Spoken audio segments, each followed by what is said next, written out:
New movie, new video game, you know the deal. It's Transformers Dark of the Moon, the video game review. Saw the Decepticons. Despite our best efforts, Megatron and his army have evaded us. Some of our human allies believe the Decepticons have fled the Earth, defeated.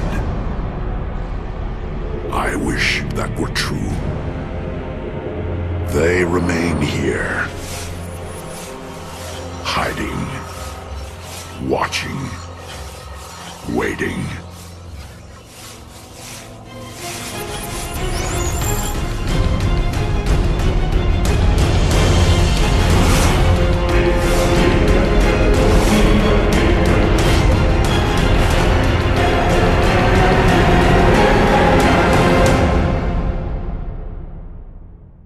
The latest battle in Transformers saga spans the entire planet, and you'll be able to get to see it from both Decepticon and Autobot sides. Rather than spending time explaining the story, the game assumes you are already familiar with the plot and drops you straight into the first area. That's okay because the story doesn't really make all that sense in this game anyway. It's supposed to be a prequel to the Transformers 3 movie that just came out recently, and there's not much to miss. The series is about giant killer robots that can turn into vehicles. You'll be given first control of Bumblebee, the unofficial mascot of the movie series, and spend a level learning the basic gameplay mechanics. As you progress through the stages, you'll get to play as some of the iconic heroes and villains from the Transformers series. Being able to play an assortment of characters is a great idea because it lets you see the story and conflicts from both Decepticon and Autobot sides. The problem is that despite all this variety, the story is horrendously short and unfulfilling. The campaign is only about 7 stages long and they're far too brief and simplistic to be fun. Rather than being allowed to explore a vast map, you are forced into linear warpaths with brief obstacles placed along the way. The game tries to spice things up by having you access computer terminals to collect data, sneak past guards, and infiltrate facilities, or sometimes even race to the opposing faction at checkpoints.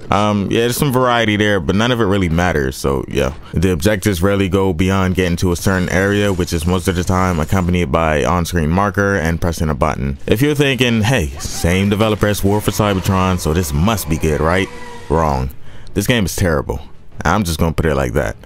And really, it isn't worth anyone's time or money. At least right now, at least. Sure, it's a movie game and you already know the reputation that movie games get. But to retail a movie game at a full $59.99 is kind of much. No way in hell can they go from War for Cybertron to this atrocity. Each character comes with a small assortment of weapons, ranging from assault rifles to laser cannons to grenade launchers and sniper rifles. Pretty much real basic. Their attack powers and firing rates differ enough to offer some variety, but the designs are generic and uninspired. You think gigantic alien robots would be able to wield something better than fancy looking human guns. You spend the majority of the game in vehicle mode, where your character possesses unlimited ammo, stronger defenses, and you can maneuver a whole lot easier. Speaking of the poor design, the rest of the game is riddled with glitches. Issues start off small with some infrequent slowdowns and pop-ins, but you eventually reach points where the AI and level structuring start to go haywire. Enemies occasionally stand in one spot, refusing to attack or follow you behind certain distances. It's entirely possible to get stuck inside seemingly unreachable areas or in between invisible walls. It's this kind of stuff that makes the already generic gameplay that much worse. If the main campaign proves to be too annoying, you're better off just focusing on online multiplayer, which is kinda okay, I'll admit that.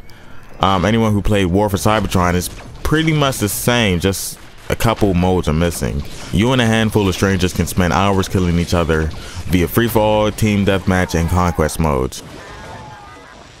Transformers Dark of the Moon has some interesting ideas, but goes absolutely nowhere with them.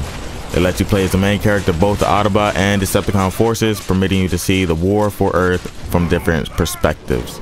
However, the levels are too brief and simplistic to offer any satisfaction. The objectives are mind-numbingly easy, and the stages have little in terms of exploration. Unreliable hit detection in physics, questionable AI, and glitchy stages also don't help much. Even the online multiplayer, which is far more fun and involved than the campaign, doesn't have much in terms of depth and strategy. Here, Prime. Locate and neutralize the Decepticon threat. On it. The humans didn't ask for this war. We must protect them at all costs. Yeah, unless your game sucks.